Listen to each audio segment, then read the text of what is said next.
turn this into something positive and maybe it'll spread. He's the most positive person on his job. Now you're cured. I feel good.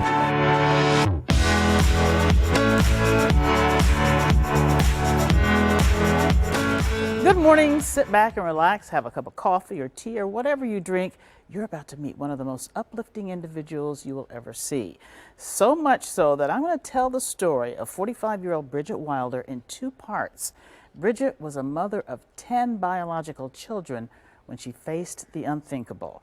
But her journey of triumph over tragedy will leave you inspired.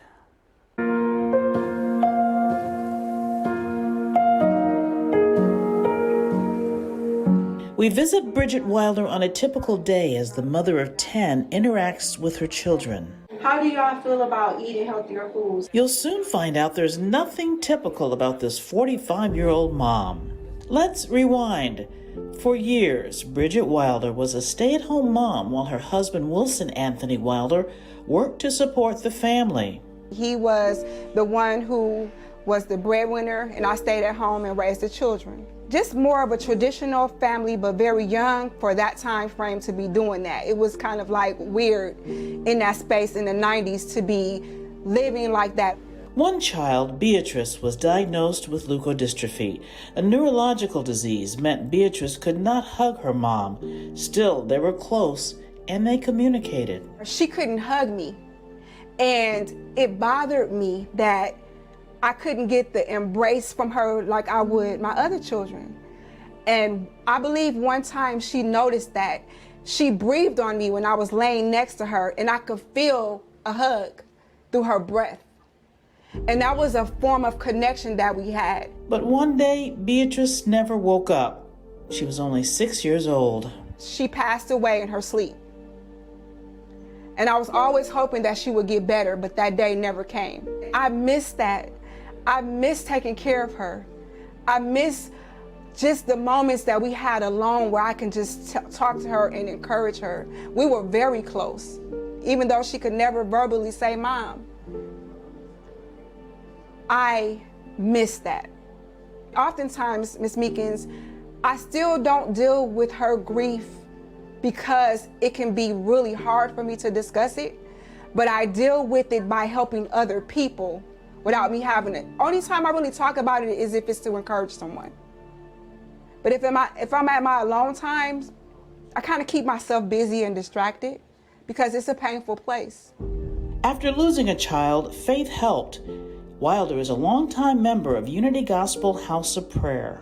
Looking at it from a spiritual perspective, I look at her walking in a different place than here. And that's what I saw when I looked at her wheelchair. She was no longer bound to that. So I had to take myself out of the selfish space of just wanting her to be here with me and realizing that she didn't have to continue to go through the pain that she was suffering through. So that helped ease my grief, just knowing that she didn't have to suffer anymore. But Wilder says Beatrice left an imprint on the entire family. I will tell you that she changed my life. She helped me look at how it is for parents to have children that are disabled.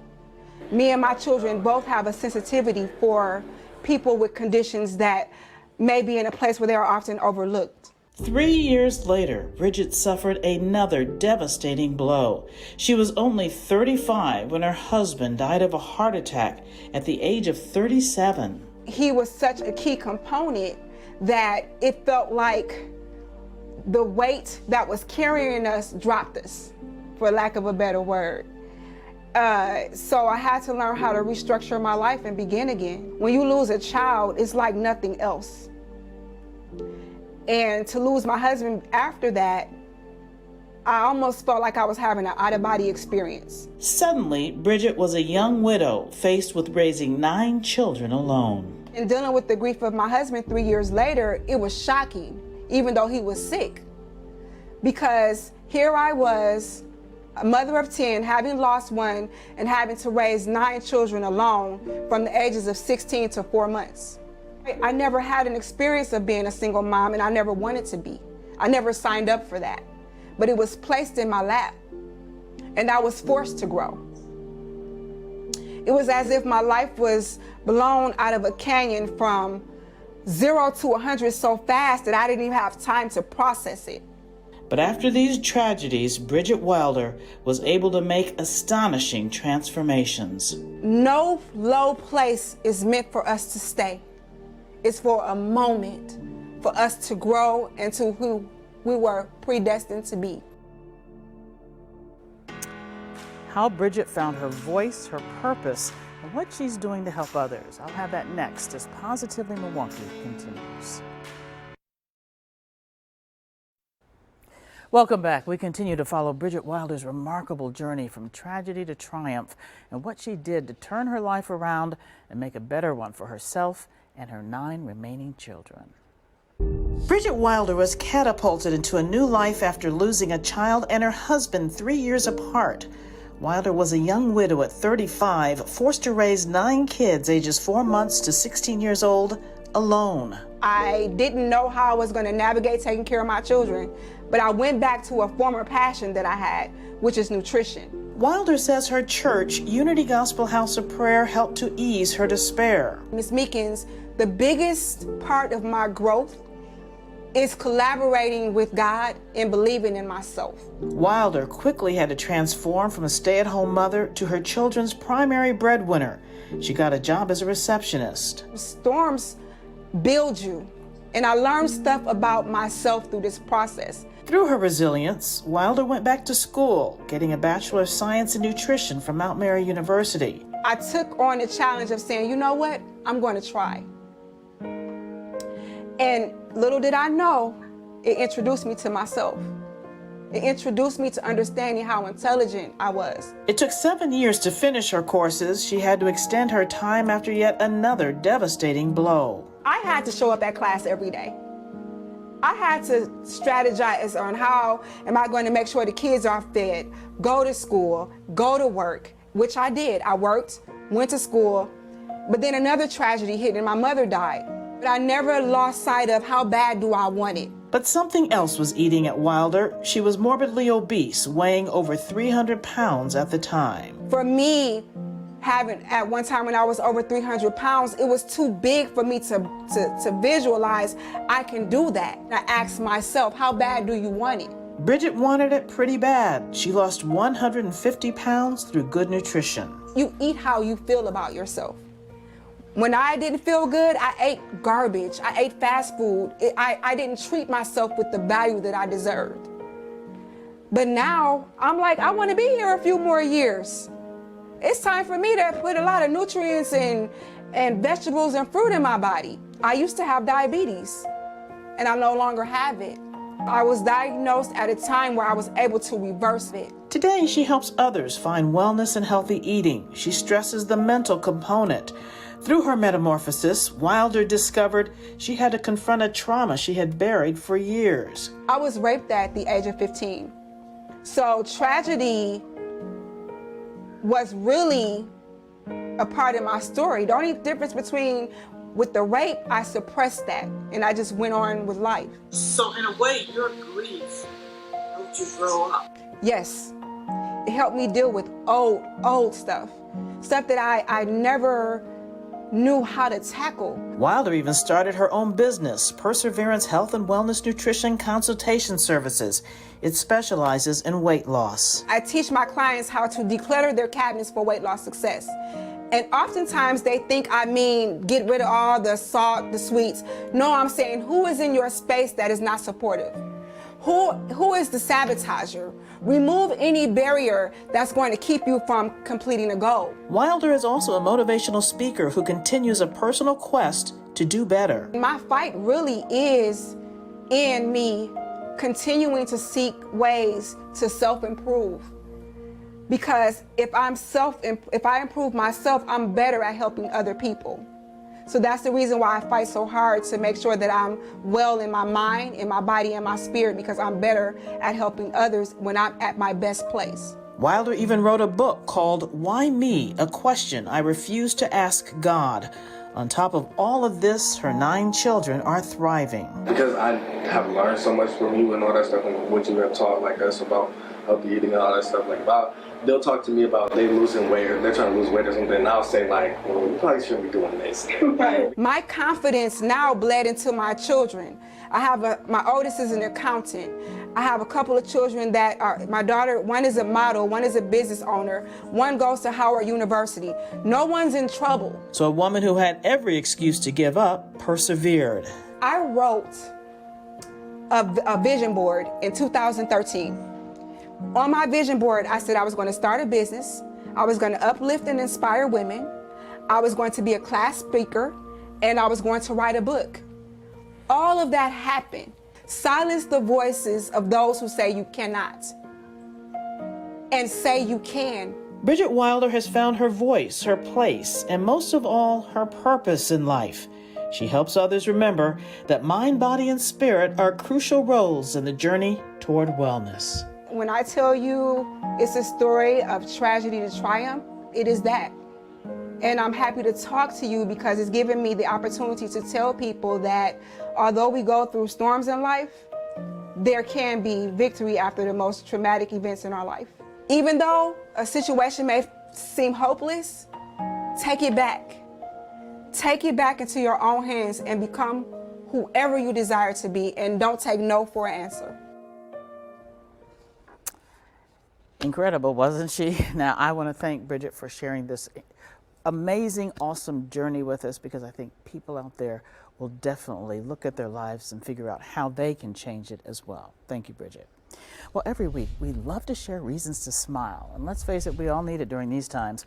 First off, congratulations to this year's winner of the Carole Meekins Scholarship, 18-year-old Tori Norton. He gets a $2,500 stipend to be used for higher education. Thank you so much. That's crazy. I was not expecting that. Thank you so much. I appreciate that. That's so nice of you. Tori didn't know we were going to do that. Tori lost his loving mother shortly before he graduated, but he knows he has a guardian angel. I know that she's proud, and I hope that I continue to make her proud. Just a smile on her face, know that she's smiling down looking at me. And a huge congratulations to Tori, a graduate of Golda Meir High School. He's on to bigger and brighter things. Now, here in Positively Milwaukee, we have mentioned this, Just One More Ministry, a few times, and now they have something to smile about, a $30,000 donation. The money came from Rebel Converting's social outreach arm, Rebel Reform. Just One More Ministry provides care for Milwaukee's poor by redistributing food to more than 75 area organizations. Way to go. Satisfying a sweet tooth. U.S. Bank has a truck that is traveling around southeast Wisconsin and serving up cupcakes and other sweet treats. It's called the Good Truck, and they're spreading goodwill. And this week they stopped in Kenosha and delivered some cupcakes to teachers, thanking them for their hard work during our pandemic. And during the pandemic, many places are still providing a safe home for lost and abused animals. And one place is Hawes of Waukesha County. And this morning we get advice on choosing the right pet and ways you can support the mission. Here's Joanna Szymanski. We've remained open throughout the pandemic. We've continued animal adoptions and to provide services and support through our community through our programs of animal rescue, education, training classes, and emergency support. If people are struggling financially, they can come and get free, no questions asked, food and animal supplies. Through that program, we've given out over 7,500 pounds of food since its inception in March. We are doing our adoptions by appointment only at this point. So you would go to our website, which is hawespets.org, fill out the adoption application, and then once you've filled out the adoption application, you can go to our pet showcase, which is also on our website, view what animal you might be interested in, then call the staff, see if the animal is available, set up your appointment to do a meet and greet, and if all goes well, then finish that appointment by adopting them and taking them home. Take into consideration coming to meet them and judging them based on their personality. So oftentimes people have in their mind's eye something that they'd like, but if they research it, it might not fit in their lifestyle. So you want to get a breed of animal or a type of animal that fits in your lifestyle. And sometimes meeting them and judging them based on that interaction is going to be more accurate than picking them based on breed or color or size. Our biggest event that's happening in the near future is our fall gala, which is Happy Tales. This year, as many things are, things have changed, so we are doing that virtually. The big benefit of that is since we're doing it virtually, your pets can come with you to this fantastic event. Volunteers are essential. We would not be able to do what we do without a broad spectrum of fantastic volunteers. My most rewarding part is seeing animals make a transformation. So whether it be physically or behaviorally, sometimes they come to us and they have trouble, a broken leg, an illness, they're really shy or scared, and watching them blossom and just turn from an animal that was so terrified or injured into a beautiful adoptable animal is probably the most rewarding part, and knowing that we had a part in that and that we facilitated that change. We love that. The Happy Tales Pet Gala she talked about takes place virtually Friday, October 23rd, and we put that information on our Positively Milwaukee Facebook page. In case you're interested, you can bring your pet along. Well, animals do have a way of coming into our lives when we need them the most, and that was the case for a Whitefish Bay boy who underwent serious surgery. His new pal is a pig. We're going to meet this unlikely duo next. Welcome back. A Brookfield girl battled cancer and won. As Adriana Mendez shows us, she's now inspiring others as the community rallies behind her. Today at St. Dominic Catholic School in Brookfield, you'll see kids wearing gold and teal shirts. The colors are to raise awareness for pediatric cancer and to support an amazing 10-year-old who just won the biggest fight of her life. 10-year-old Lucy Spada, her siblings and best friends are enjoying every moment together. For Lucy, these days mean the world to her. This is her third full day back at school in about a year. I was super happy because I haven't been to school in forever, and a full day. It was amazing. Today, the kids were wearing gold and teal shirts to celebrate her return. It just helps me to know that everybody's with me. In September, after limping at a soccer game, she was diagnosed with Ewing sarcoma, a rare and aggressive type of bone cancer. Lucy's parents say she spent a year undergoing 14 rounds of chemo, 50 rounds of radiation, and surgery, a treatment regimen that was taxing for the Spada family. So we really we spent a lot of time at the hospital, and she spent a lot of time feeling really ill. According to the National Pediatric Foundation, 43 children are diagnosed with pediatric cancer each day, and only 4% of the federal budget is allocated for childhood cancer research. That's why Lucy's parents started the Spada Pediatric Sarcoma Foundation. Their goal is to help raise awareness and fund a cure for pediatric cancer. We are so grateful for the opportunity to use our experience to make it better for one kid.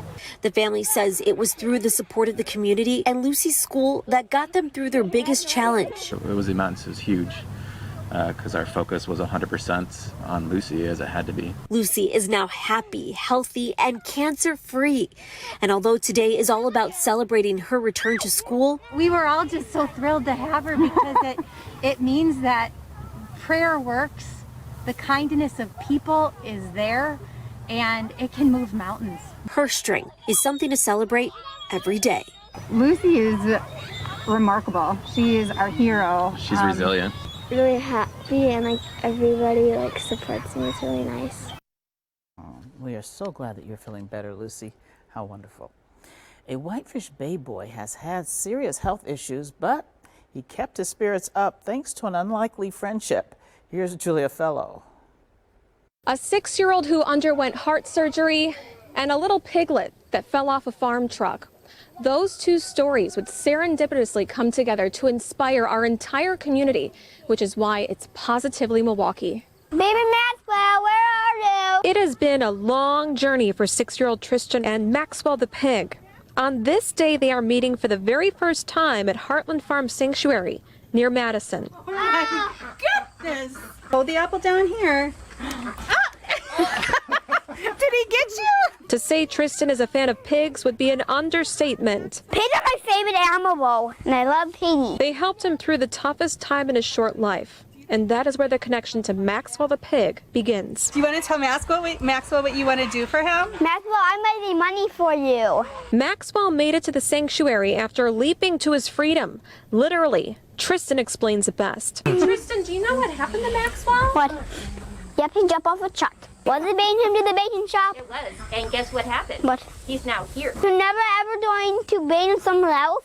No, he gets to be loved on. Now healed from all of his wounds, it is something Tristan can relate to as well. He had heart surgery at Children's Hospital, Wisconsin 9 months ago. And so did his stuffed pig. What was wonderful is he was able to take care of the little pig, and I think that just alleviated some of his pain because he was looking after his little stuffed pig, and it was so cute. From being weighed to measured and long days of recovery. Just a casual stroll with my pig.